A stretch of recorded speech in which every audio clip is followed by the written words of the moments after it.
524 centimeters in feet? First of all, we need to know the value of 1 centimeter in feet.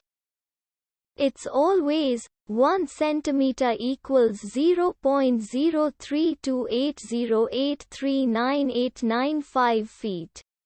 Now we have to multiply 0.03280839895 by 524.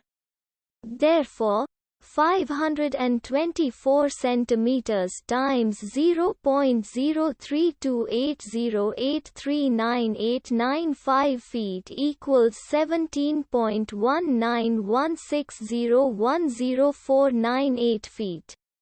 So, in other words, 524 centimeters equals 17.1916010498 feet. We hope you have enjoyed this video. Please like and subscribe to our channel for more videos like this.